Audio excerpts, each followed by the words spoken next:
Happy Saturday to you and happy 4th of July. If you don't mind, I think I'm going to get the fireworks started just a little bit early today. And the reason being is I'm mad. I'm real mad. In fact, I'm so mad, I'm like my ex-sailor vocabulary type mad. And no offense to you sailors out there, I was one of them and you know what I'm talking about, brother. Okay, so here's the deal. So as about the last couple of years, I don't know where it came from, why it started, I don't know. It's a real head scratcher, but we've had several clients come to us in pure desperation. And I do mean desperation. Tears coming out of their eyes. And I get it, and here's why. They signed a contract when they picked up their puppy from a particular breeders and these particular rescues. They had to sign a contract. Yep, something like this thing right here. And as a contract that stated, you will do many things. For example, you will neuter or spay your dog and you'll do it exactly this age and you'll have it done exactly this way. And you'll like it. You will get a CGC title on your dog and you will publish it out there for the whole world and you will mention my name while you do so. Yeah, take a free ride on somebody else's coattails, why don't you? But the worst thing of all is they are putting severe restrictions on the training methods that they use to train their dogs. Yeah, no slip collars, no compression collars, no prong collars, no remote collars, no pull harnesses, no head halters or gentle leaders. In other words, about the only thing you can use is a treat bag. Yeah, that's about it. So, you wonder, what is the intent behind this? What is it? Is it someone or some entity that is such a control freak that they can't dare to lose control of the dog once it leaves them? And if that's the case, then I have to wonder, what's the underlying message here? Because after all, the human brain has about 86 to 100 billion neurons in it and over a quadrillion synaptic connections, all of those which have to form absolutely perfectly in order for your nervous system to work. So I'd have to think your average dog owner has an idea about what they need to, in other words, or what they need to use to train their dog so that they can successfully keep it. I think that most dog owners have a good idea what's best for the welfare of them and their family and the dog. And if you don't think so, then you shouldn't be in the business of adopting a dog or better yet, even selling one.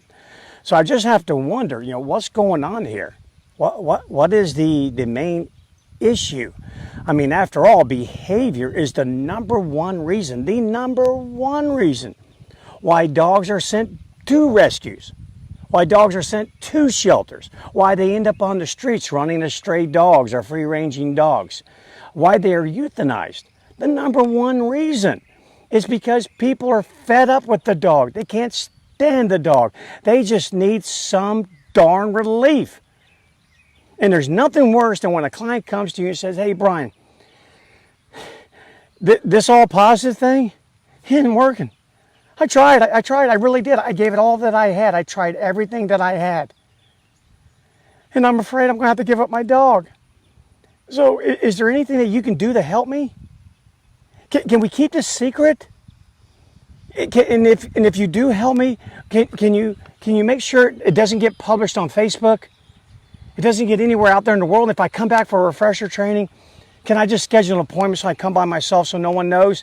Because if they find out, the breeder finds out, or if the shelter finds out, or if the rescue agency finds out, they're going to come take my dog. They're going to take it from me. What is that? My God. I can't believe it. What business are you in if you do this, if you require someone to sign this darn thing? What business are you in? Really? You out there helping dogs? Good God. Give the darn dog a fighting chance. After all, it has to depend upon that human. It has to depend upon that human to do whatever it takes to have a successful relationship with it so it doesn't end up in someone else's home, because it'll go right back to the rescue. And then, of course, the rescue is going to try and adopt the dog out and then have some other poor sucker sign this darn thing. and then they're not going to succeed. And then where does the dog go then, when it's finally too old to be adopted?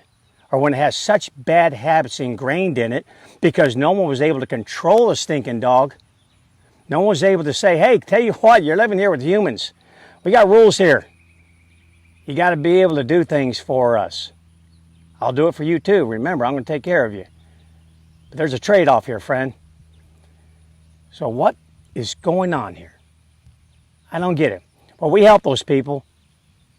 And we're going to keep helping them every time they come to me. I'm not going to let you know who they are. No way. I can know who they are. And I smile every time I see them.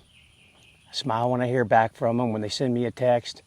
Tell my staff, thank you, man. I would have had to give up that dog. And I really didn't want to do that. So, again, just a couple fireworks here. I'd like to know what you think. Should rescues, shelters, breeders, should they even be allowed? I guess they can't. Heck, it's America here. We're celebrating America. We're celebrating freedom. So, you know, anyone has an entrepreneurial spirit or whatever organization you want, I guess you can just set any darn rules you want. It's really up to the consumer if they're buying the dog, and if they're adopting the dog, it's up to the dog owner to decide if they want to go for that or not. And, you know, and again, I'm sure it works out for some people. It just does.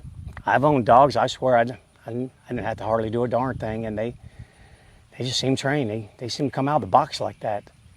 But that's very few. That is by far the vast minority.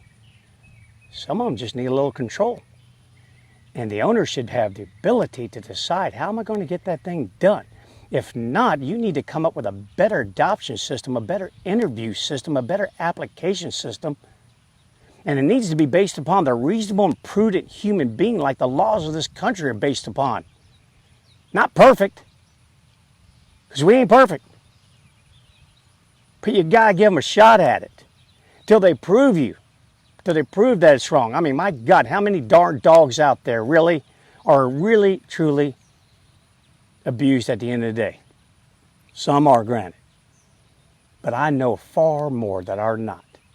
And I know far more dog owners who have a little bit of sense. They know what's best for them, their dog, and their family. So give them a shot at it. That's what I do. I'm all about trying to save dogs. I'm all about trying to save relationships. And if you cared enough about that, then you wouldn't be putting handcuffs on people when they took a dog from you. Well, guys, I'll tell you what, there's an easy fix for this. Real easy. There are wonderful breeders out there that don't require this. There are rescue agencies that don't require this. And there are certainly incredible shelters that don't require this. All of those are in the majority. These control freaks here, they're in the minority. So don't perpetuate it. Don't sign it. Today's the 4th of July, where we talk about freedom. Freedom in this country and what it costs us to have that freedom. So me, here's what I'm going to do.